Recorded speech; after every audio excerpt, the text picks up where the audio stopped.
हर पल हमारे चारों ओर ऊर्जा एक रूप से दूसरे रूप में बदल रही है।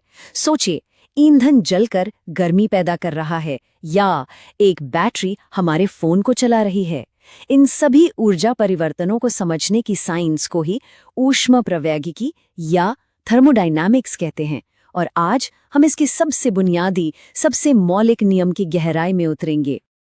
ये विषय कितना गहरा और ज़रूरी है, इसका अंदाज़ा आइंस्टाइन के इस एक स्टेटमेंट से लगाया जा सकता है।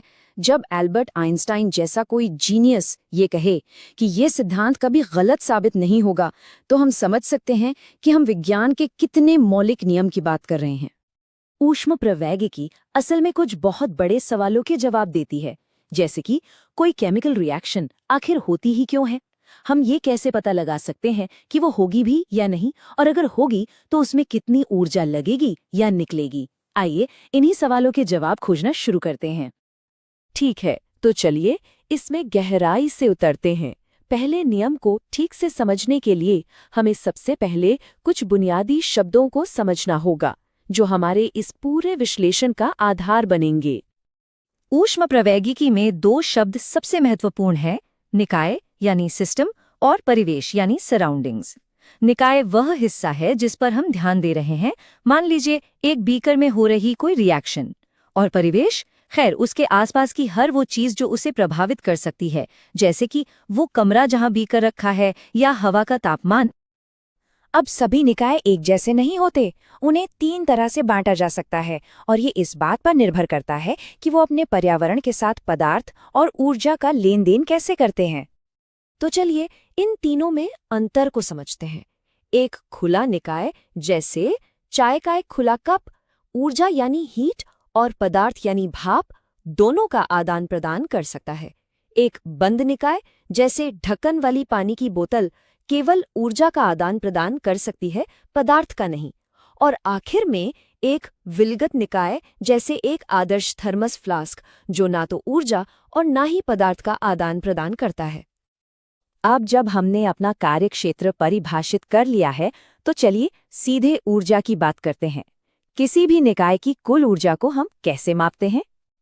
किसी निकाय की कुल ऊर्जा को हम आंतरिक ऊर्जा या इंटरनल एनर्जी कहते हैं, जिसे यू से दर्शाते हैं।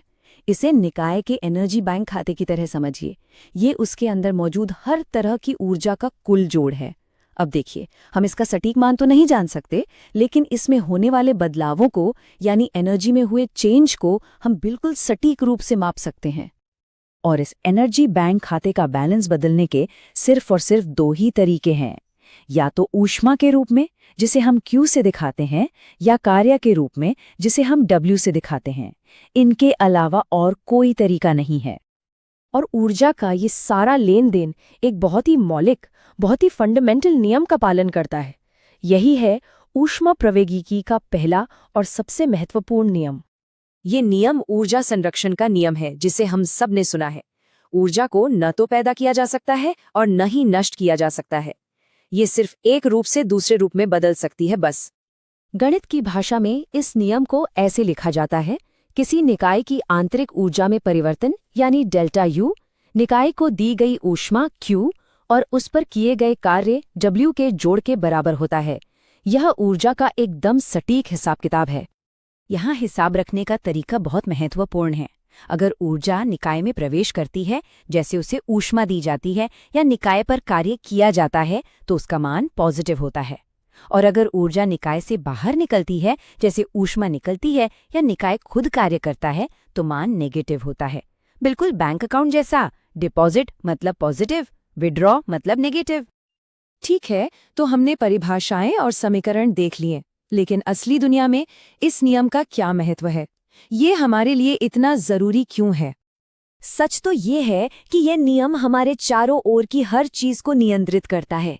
एक कार के इंजन की एफिशिएंसी से लेकर एक बैटरी कैसे काम करती है, यहाँ तक कि हमारे शरीर के अंदर होने वाली जैविक प्रक्रियाओं तक, हर जगह यह नियम लागू होता है। इस नियम को समझकर ही हम इन प्रक्रियाओं को नियंत्रित और बेहतर बना सकते हैं। पहला नियम हमें बताता है कि ऊर्जा का हिसाब हमेशा बराबर रहता है, लेकिन ये एक दिलचस्प सवाल खड़ा करता है। अगर ऊर्जा संरक्षित है, तो एक गर्म कप कॉफी हमेशा ठंडी ही क्यों होती है? कमरे की गर्मी से एक ठंडी कॉफी खुद ब खुद गर्म क्यों नहीं हो जाती, जबकि कुल ऊर्जा तो तब भी उतनी ही रहेगी? इस क्यों का जवाब ऊष्मप्रवैगिकी के दूसरे नियम में छिपा है, जो कि एक और आकर्षक कहानी है।